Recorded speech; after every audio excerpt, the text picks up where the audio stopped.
Everybody, welcome back. We've asked you to view a production of Macbeth before our next class period. But before you do so, like with the Cid, I want to provide you with some context and some key questions. First, Macbeth opened in 1606 at the Globe Theatre. The lead role was most likely played by Richard Burbage. Interestingly, the play doesn't appear in print until 1623 in the first folio. And, as I've mentioned before, it's Shakespeare's shortest tragedy, so some folks think that part of the play is missing. I've also mentioned that King James, by this point in time, was the patron of the King's Men. So Shakespeare was writing for King James. One of the key questions for theater historians is how much is Shakespeare influenced by King James's patronage? Well, consider this. King James commissioned a new translation of the Bible in 1604. 2 years before Macbeth was written. We know that translation now as the King James Bible. Also, King James wrote a treatise on demonology in 1597. So we know that King James was both interested in demonology and in the Bible. How do those two things play out in the story of Macbeth? All right, the production you're going to watch today was directed by Eve Best in 2013 at Shakespeare's Globe Theatre. Now, there's some things I want you to know before you hit that play button, and number one is this, that it's going to take you 15 to 20 minutes to get used to the language. So if you get frustrated as you listen to the first 20 minutes and you don't know what's going on, hang in there. When you get to minute 20 or so, your ears will naturally adjust and you'll start to hear Shakespeare's language more fluidly. 2, the stage is not meant for film. So anytime a piece of theater is filmed, you'll notice that the scale is off. Oftentimes you'll notice the actors look bigger or are trying to do more than they need to. Well, that's because these folks are performing for 1,600 people, as opposed to the eye of a camera. Finally, what you're watching here is dramatic literature in action. So I want you to critique this play differently than you critiqued the Cid. We critiqued the Cid as a piece of dramatic literature. Once it gets onto the stage, then that dramatic literature becomes theater. So I want you to critique the performance. And these are the things I want you to think about.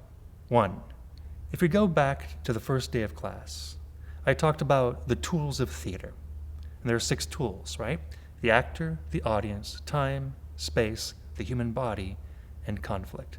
So I want you to think about those 6 things as you watch the show. Specifically, as you watch actors interact with audience members and back and forth, ask yourself, what are the expectations of the audience members in this particular production? As you ask yourself this question, pay attention to the beginning of the play and the end of the play. What are the surprises there? Also, pay attention to the coronation scene and the cauldron scene, because the director and the actors are doing something very specific there in their request of the audience members.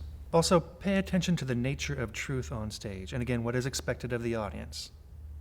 What happens when a character breaks into a soliloquy, or has an aside when they talk directly to an audience member, or touch an audience member? What happens when an actor walks through the audience and onto the stage?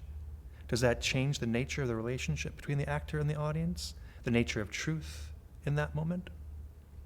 Also, pay attention to the fight scenes. What is expected from the audience in those moments as well? Also pay attention to the use of time. How does the ensemble of actors communicate the passage of time? They do this in the transitions.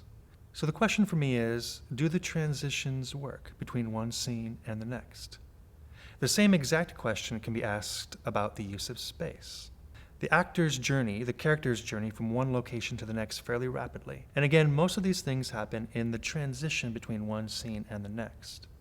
But once a new scene gets started, all the actors have are the use of language and their belief in the location to communicate that they're in a new place. Is that enough? Also pay attention to the use of body.